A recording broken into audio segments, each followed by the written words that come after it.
तो दोस्तों, कैसे हैं आप सब। आज की हमारी कहानी है कन्यादान। पूरा घर फूलों और लाइटों से जगमगा रहा है। आज शीतल और अरुण अपने नए घर में प्रवेश करने जा रहे हैं। एक ऐसा घर जो उनके लिए सपना ही था, पर आज हकीकत हो चुका है। अपना खुद का घर। पिछले 2 सालों से किराए के कमरे में रह रहे हैं अपने परिवार के साथ। परिवार में शीतल और अरुण के अलावा उनके 2 बेटे और सासू माँ हैं। आज सासू माँ बहुत खुश हैं और बार बार शीतल और अरुण को आशीर्वाद दिए जा रही हैं। आखिर उनके बच्चों ने अपना घर ले ही लिया, वरना रिश्तेदारों ने धोखा देने में कहाँ कसर छोड़ी थी। अरुण के पिता की मौत के बाद पूरी प्रॉपर्टी हड़प ली और सबसे बड़ी बात, अरुण केस भी नहीं कर पाया। प्रॉपर्टी के सारे पेपर उन्हीं लोगों के पास थे। कारण उसके माता पिता अपने रिश्तेदारों पर अंधाधुंध विश्वास करना। कहाँ हवेलीनुमा घर था और कहाँ 2 कमरों का किराए का घर। वह तो अरुण पारिवारिक व्यवसाय की जगह नौकरी करता था, इसलिए खाने के मांदे नहीं पड़े। उसके पास अपनी थोड़ी बहुत सेविंग्स भी थी और शीतल के बाबूजी की दूरदर्शिता के कारण यह घर संभव हो पाया है। और सासू माँ आज सभी लोगों के सामने शीतल और अरुण की तारीफ किए जा रही थी। साथ ही साथ शीतल के पिताजी की दूरदर्शिता की भी सराह रही थी। उनकी बातों को सुनकर शीतल को वह दिन याद हो आया जब इसी तरह की लाइटें और फूलों से उसके मायके का घर सजा हुआ था। उस दिन उस घर की लाडली बेटी की शादी थी। फेरे हो चुके थे और शीतल की विदाई का वक्त हो गया था, लेकिन पता नहीं क्यों देरी हो रही थी। शायद लड़के वालों और लड़की वालों के बीच में कुछ मतभेद हो गए थे। अभी थोड़ी देर पहले तक तो सब कुछ ठीक था, पर अब अचानक क्या हुआ। कमरे में बैठी सभी घर की महिलाओं में इसी बात का कौतूहल रहा था कि आखिर बाहर हो क्या रहा है। तभी जानकी काकी कमरे में आती हुई दुल्हन की माँ से बोली, अरे ये शीतल के बाबूजी पागल हो गए हैं क्या, जो बेटी का कन्यादान उसके हवाले नहीं कर रहे हैं। जानकी काकी की बात सुनकर के कमरे में बैठी और रिश्तेदार महिलाओं में खुसर फुसर होने लगी। आखिर क्यों नहीं दे देता कन्यादान। आखिर लड़की के कन्यादान को रख कर करेगा क्या।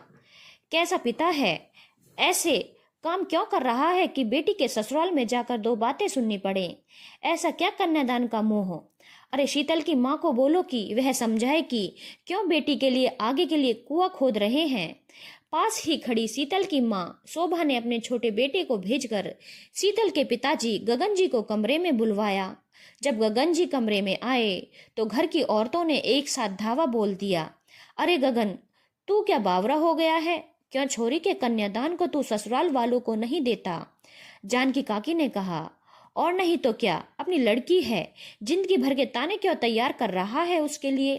अरे काकी, मैं तो सिर्फ इतना ही कह रहा हूँ कि मैं मेरी बेटी के कन्यादान के पैसे की एफडी करवा दूंगा, वह शीतल के नाम होगी।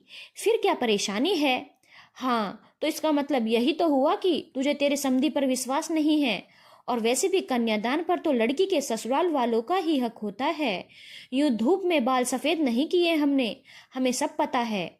देखिए जी, हमारी बच्ची की जिंदगी का सवाल है। यह कन्यादान के चंद रुपयों के लिए आप क्यों बेवजह के दिए उसके लिए कुआं खोद रहे हो। मेरी मानो तो ये कन्यादान के पैसे उसके ससुराल वालों को दे दो। देखो शीतल की माँ, शीतल मेरी बेटी है, शादी हो गई तो नाता थोड़ी ना तोड़ा है। शादी के बाद भी उसका भविष्य सुरक्षित है या नहीं, उसके लिए सोचना हमारा भी फर्ज है। और रही बात कन्यादान के पैसों की, तो कन्यादान में आए हुए पैसों का हक तो कन्या का ही होता है। तो भला मैं उन पैसों की एफडी करवा रहा हूँ, और वह भी उसी कन्या के नाम से, तो किसी को क्यों परेशानी होनी चाहिए। बस इसके आगे मुझे कुछ नहीं सुनना। खैर, बड़े बुजुर्गों की मध्यस्थता के कारण आखिर शीतल की विदाई संभव हो पाई और कन्यादान के पैसे की शीतल के पिता ने उसके लिए एफडी करवा दी थी। लेकिन ससुराल में शीतल को उसके सास ससुर से ताने सुनने को मिल ही जाते, क्योंकि उसके ससुराल वालों के अनुसार उसके पिता ने उनकी बेइज्जती की है। सासू माँ यदा कदा किसी शादी में जाती हैं तो घर आकर ताना जरूर मारती हैं। देखो, इसे कहते हैं लड़की के ससुराल वालों का मान सम्मान। और एक तेरे पिताजी थे जिन्होंने कन्यादान के पैसों के लिए सबके सामने हमारा अपमान कर दिया। लड़की के पिता को कभी भी सिर चढ़ के नहीं नाचना चाहिए। पर शीतल ज्यादा ध्यान नहीं देती क्योंकि उसे पता है कि यह तो उनकी आदत हो चुकी है। पर वक्त कहाँ अभी एक जैसा रहता है। वक्त यूं ही बीत रहा था। शीतल के पिताजी की मृत्यु हो गई थी तो शीतल अरुण और अपने दोनों बच्चों के साथ मायके आई हुई थी। 4 दिन बाद ही खबर आई कि ससुर जी भी चल बसे। उनकी मौत के बाद तो जैसे दुखों का पहाड़ ही गिर पड़ा। रिश्तेदारों ने रोड पर लाने में कोई कसर नहीं छोड़ी।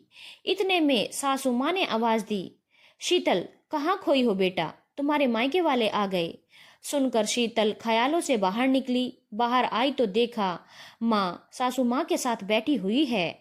वह अपनी माँ को देखकर मुस्कुरा दी। क्या बात है बेटा, चुप क्यों हो? कुछ नहीं माँ, आज बाबूजी की बहुत याद आ रही है। वह तेरे पास ही तो हैं। वह दूर कहाँ हैं? उन्होंने कहा था ना, बेटी की शादी की है तो कोई रिश्ता तोड़ी ना तोड़ा है। मेरी बेटी का भविष्य सुरक्षित है या नहीं यह सोचना मेरा फर्ज है। देख, जाने से पहले वो तेरे भविष्य सुरक्षित करके गए ना। धन्यवाद दोस्तों। अगर आपको कहानी अच्छी लगी हो तो चैनल को लाइक, शेयर और सब्सक्राइब करना ना भूलें।